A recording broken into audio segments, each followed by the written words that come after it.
El Congreso aprueba la Ley de Defensa Nacional con abrumadora mayoría.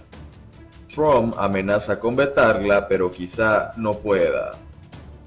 El presidente quiere incluir en la medida una provisión contra Facebook y Twitter, pero incluso los congresistas republicanos la han apoyado y han enviado un mensaje contundente.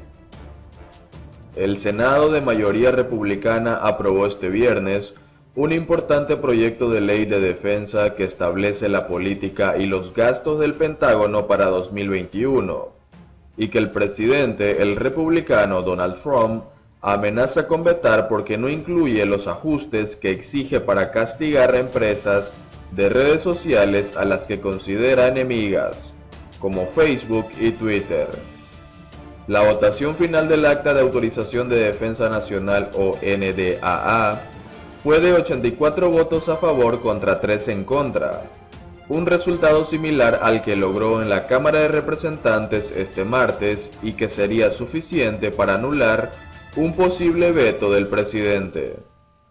La votación del Senado se retrasó hasta este viernes porque el senador republicano por Kentucky Ron Paul se opuso a la medida, arguyendo que podría limitar la capacidad de Trump para retirar tropas de Afganistán.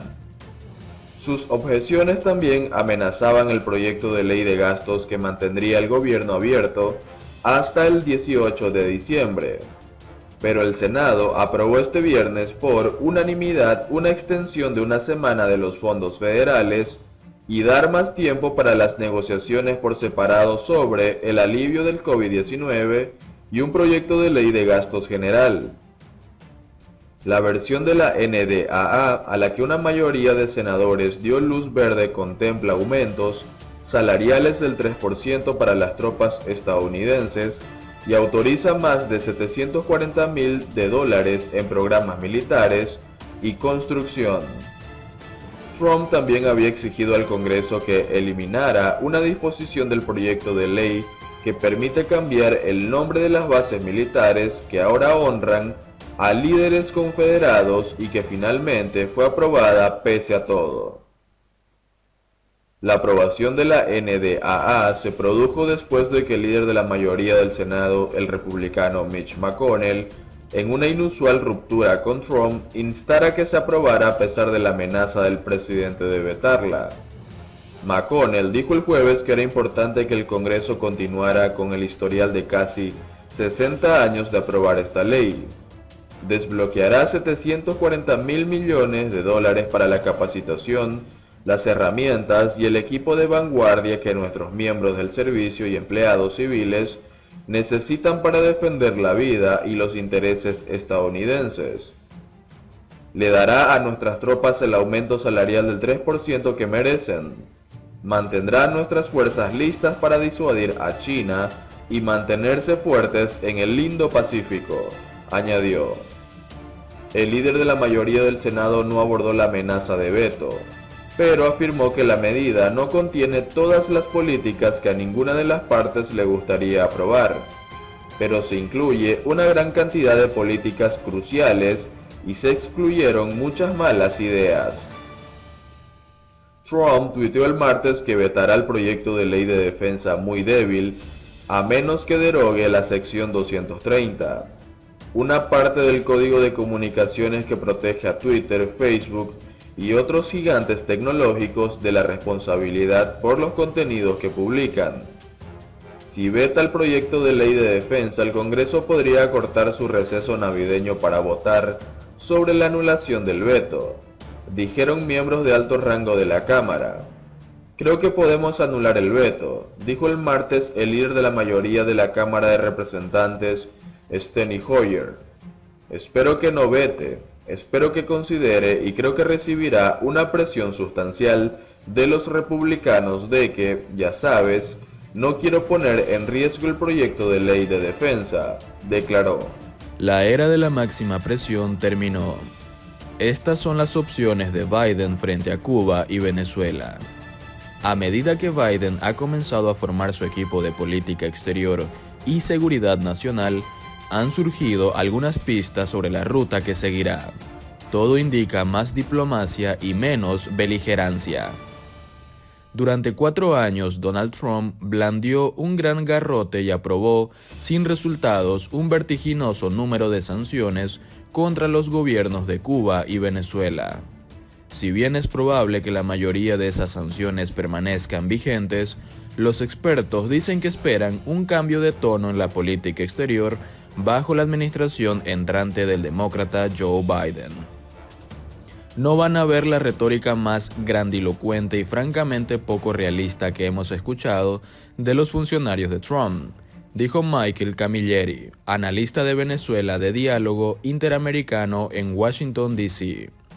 En cambio, se espera que el nuevo gobierno adopte un enfoque más diplomático y humanitario, trabajando en estrecha colaboración para reconstruir la confianza con los aliados internacionales de Estados Unidos que estaban desconcertados por la estrategia más beligerante de Trump, llamada Estados Unidos primero.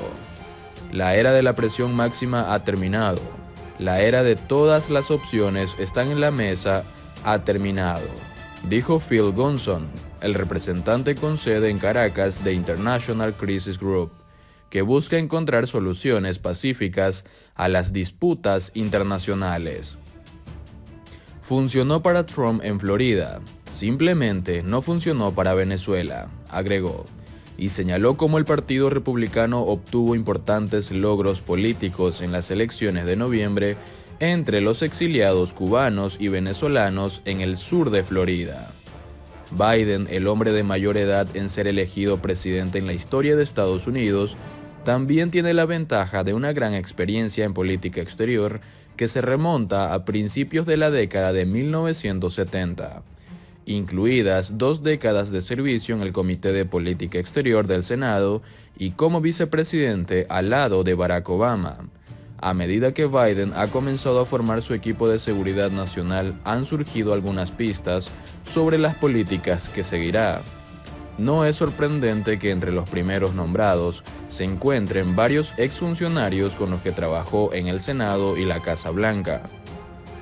Su nominado para secretario de Estado, Antony Blinken, estuvo profundamente involucrado en la normalización de las relaciones con Cuba en 2014, mientras que su asesor de seguridad nacional, Jake Sullivan, ayudó a negociar un acuerdo en 2015 con Irán para dejar de desarrollar armas nucleares.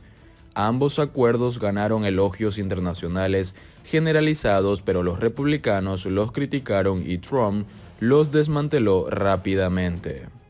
Biden estará tan preocupado con cuestiones internas como el lanzamiento de la vacuna contra el nuevo coronavirus y el alivio financiero para los estadounidenses, que tendrá que depender en gran medida de Blinken y Sullivan, ya que tendrá poco tiempo para la política exterior.